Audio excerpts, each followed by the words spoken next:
Hello friend, आज मैं जो रेसिपी बनाने जा रही हूँ वो है उड़द दाल की कचौड़ी। और इसे आप कभी भी कोई भी त्यौहार या पार्टी के लिए बना करके तैयार कर सकते हैं।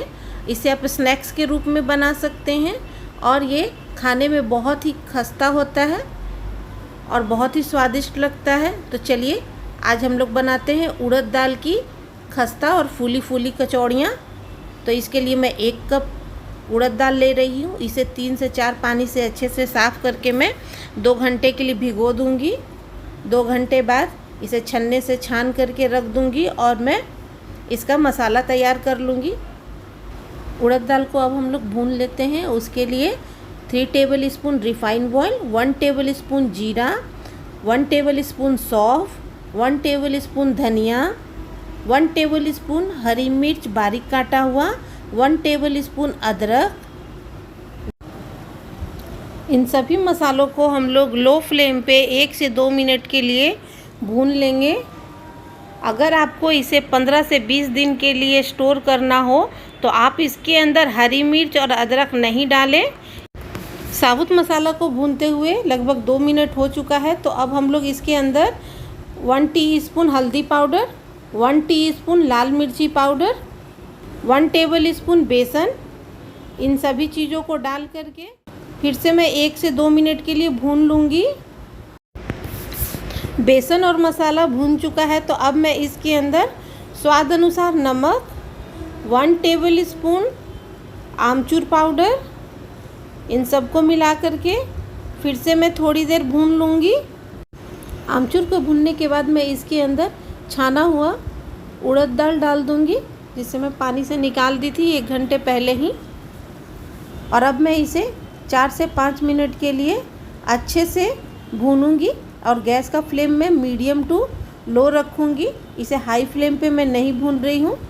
उड़द दाल को भूनते हुए लगभग 4 से 5 मिनट हो चुका है। तो अब हम लोग इसके अंदर धनिया पत्ता डाल देंगे और धनिया पत्ता को भी हम लोग थोड़ी देर अच्छे से भून लेंगे। अब हम लोग इसके अंदर 1/2 टीस्पून गरम मसाला मिला देंगे और गरम मसाला मिला करके भी अच्छे से थोड़ी देर चला लेंगे। उसके बाद हम लोग गैस का फ्लेम बंद कर देंगे और ठंडा होने के लिए मैं इसे इसी में छोड़ दूंगी। जब ये ठंडा हो जाएगा तो इसे मैं मिक्सी में पीस लूँगी दरदरा। जब तक हम लोग का मसाला ठंडा हो रहा है तब तक मैं उड़द के कचौड़ी के लिए मैं डो तैयार कर लेती हूँ। तो जिसके लिए मैं 3 कप मैदा ले रही हूँ, नमक स्वाद अनुसार, 2 पिंच हींग डाल रही हूँ इसके अंदर, 1/2 टीस्पून अजवाइन डाल रही हूँ मैं इसके अंदर, वो भी मैं मसल के डालूँगी अजवाइन को। उसके बाद मैं 3 टेबल स्पून इसके अंदर घी डाल रही हूँ। घी डालने के बाद मैं इन सभी चीज़ों को अच्छे से मिक्स कर लूँगी।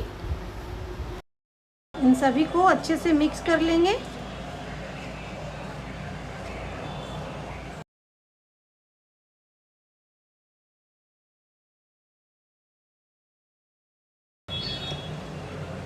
ये देखिए मुट्ठी बंध रहा है, इसका मतलब मोहन इसके अंदर अच्छे से मिक्स हो गया है और इससे ज़्यादा मात्रा में मोहन की घी की ज़रूरत भी नहीं है। अब मैं थोड़ा थोड़ा पानी लेकर के सॉफ्ट डो तैयार करूँगी।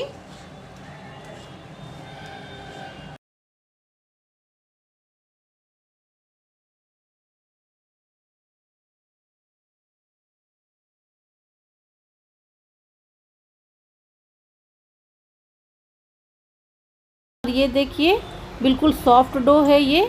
तो मैं इसे ढक करके थोड़ी देर के लिए रख देती हूँ। मैं एक मिक्सी का जार ले रही हूँ, उसके अंदर उड़द दाल थोड़ा थोड़ा डाल करके मैं ड्राई और दरदरा पीस लूँगी। इसके अंदर मैं पानी नहीं डालूँगी। इसी तरह करके मैं सारे दाल को पीस लूँगी। तो चलिए मैं आपको पीसने के बाद दिखाती हूँ। ये देखिए है ना दरदरा ये। इसी तरह सारे दाल को हम लोग पीस लेंगे। स्टफिंग के लिए दाल पिस चुका है। तो अब आइए हम लोग उड़द दाल की कचौड़ी बना लेते हैं। और आटा भी हम लोग का सेट हो चुका है। तो अब मैं दाल के छोटे छोटे बॉल्स बना लूँगी, छोटे नींबू के साइज का, जिससे हम लोग को मैदे के अंदर भरने में आसानी होगा और बिखरेगा भी नहीं। नींबू से थोड़े बड़े साइज का मैदे का डो लेंगे और उसे गोल कर दूंगी और गोल करने के बाद अंगूठे की सहायता से दबाते हुए मैं कटोरी नुमा तैयार कर लूँगी। जब कटोरी तैयार हो जाएगा तो उसके अंदर उड़द दाल का बॉल रख करके चारों तरफ से दबाते हुए उसे मैं उंगलियों की सहायता से पैक कर दूँगी। पैक करने के बाद मैं उसे गोल गोल घुमाते हुए उसे राउंड शेप दे दूँगी और जो ऊपर में थोड़ा सा एक्स्ट्रा है चाहे तो आप उसे निकाल दें या तो उसी के अंदर दबा दें आप उसे और दोनों हथेलियों के बीच में रख करके उसे प्रेस कर दें। ये देखिए उड़द दाल की कचौड़ी जो है वो हम लोग का तैयार है, बस इसे फ्राई करना बाकी है। इसी तरह करके मैं सारे कचौड़ियों को तैयार कर लूँगी। आप चाहें तो इसे बेलन की सहायता से हल्के हाथों से बेल भी सकते हैं। मैं हाथों से दबा करके उसे तैयार कर रही हूँ। फ्राई होने के लिए उड़द दाल की कचौड़ी तैयार हो चुका है, तो चलिए इसे अब हम लोग फ्राई कर लेते हैं। जिसके लिए मैं एक लोहे का कढ़ाई के अंदर कुछ रिफाइंड ऑयल डाली हूँ, उसे मैं हल्का गर्म होने के लिए छोड़ी हूँ। जब रिफाइंड ऑयल थोड़ा गर्म हो जाएगा तो उसके अंदर हम लोग सारी कचौड़ियों को डाल देंगे और उसे यूं ही हम लोग 4 से 5 मिनट के लिए छोड़ देंगे, क्योंकि सारी कचौड़ियाँ अपने आप ही तेल के ऊपर आ जाएगा।